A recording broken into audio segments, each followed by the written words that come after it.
The crystal chandelier above shimmered like frozen stars as the grand dining hall buzzed softly with laughter, clinking glasses, and the gentle murmur of polished conversations. Beneath the golden glow, Eleanor Whitmore, a woman whose name was etched into every business magazine and luxury charity gala in New York, sat alone at her table by the window.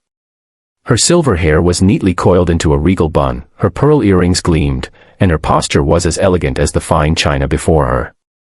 Yet behind her sharp, graceful composure, there was a weight, the kind that comes from a heart heavy with regret. It had been 20 years since Eleanor had last spoken to her only daughter. Pride had built a wall between them, and grief had sealed it shut. She had thrown herself into her empire after her husband's passing, thinking that money, success, and control could fill the void her family had left behind. But every night, when the world slept, Eleanor found herself staring at an old photograph on her nightstand, a picture of her daughter Lily holding a baby girl, smiling beneath a tree that no longer stood. That baby, her granddaughter, would have been around 22 now. Eleanor had never met her. Before we dive deeper into this heart-touching story, if you believe in kindness, forgiveness, and second chances, please take a moment to like this video, share it with others, and subscribe to our channel, Kindness Journal. Let's spread stories that remind the world that compassion can change lives.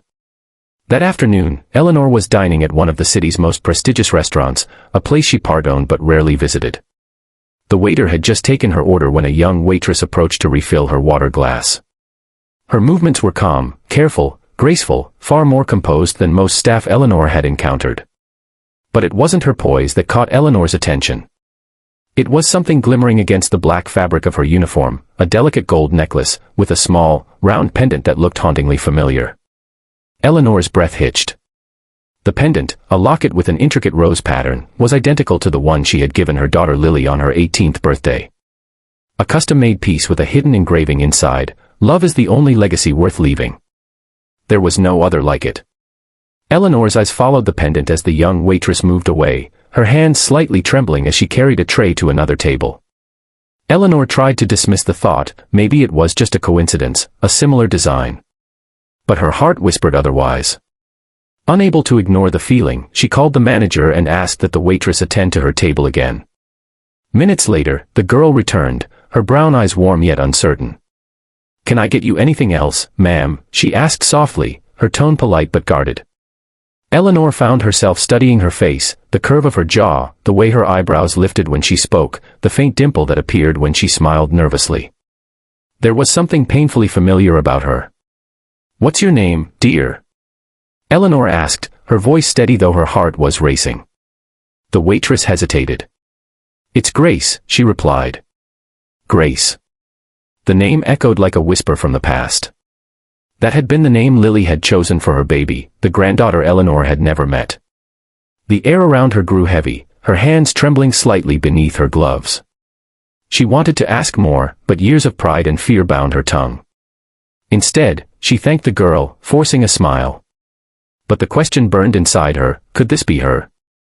The hours after lunch passed in a blur. Eleanor couldn't think straight. Memories she had buried beneath work and wealth resurfaced, Lily leaving home after a heated argument, saying she would raise her daughter alone, that she didn't need her mother's money or approval. The words had cut deep back then, and Eleanor had chosen silence over reconciliation.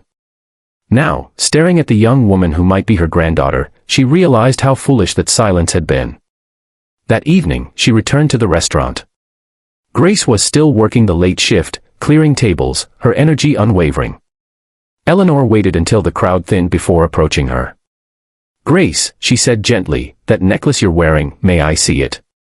The girl looked surprised but nodded, lifting the pendant in her palm. Eleanor's fingers trembled as she opened it, and there, inside, was the engraving she had feared and hoped to see all at once: "Love is the only legacy worth leaving." Eleanor's knees nearly gave out. She covered her mouth as tears filled her eyes. The realization hit her like a wave, this was Lily's daughter. Her granddaughter. The little girl she had never held, never known, was standing before her, unknowingly serving her water and smiles. Grace looked startled. "Are you okay, ma'am?" she asked softly, stepping closer. Eleanor could barely speak, her voice breaking as she whispered, "Where did you get this necklace, dear?" Grace hesitated. "It belonged to my mother," she said. She passed away when I was little. My grandmother gave it to her, but I never met her. Mom said she didn't want to talk about her past.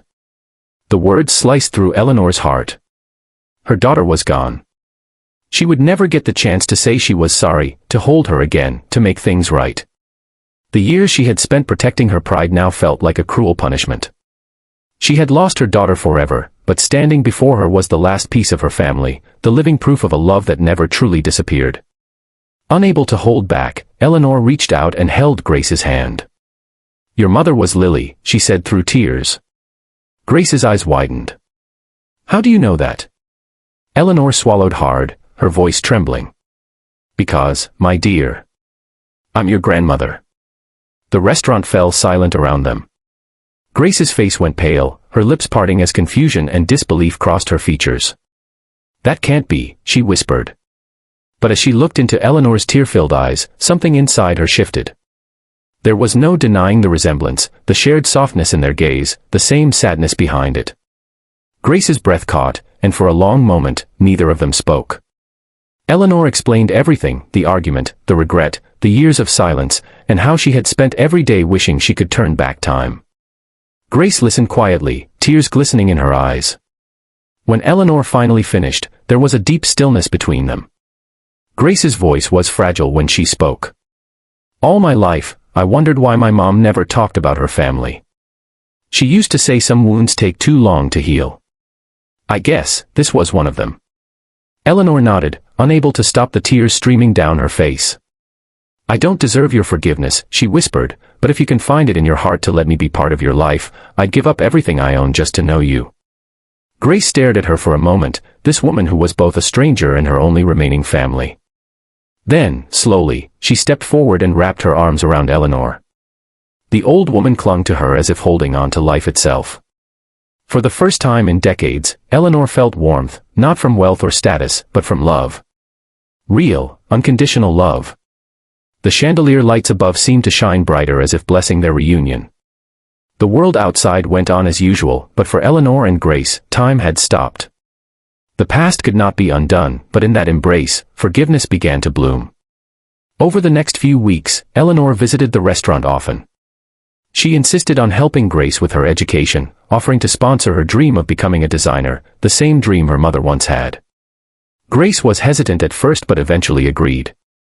She realized that while she couldn't change her mother's story, she could honor it by giving her grandmother a chance to make things right.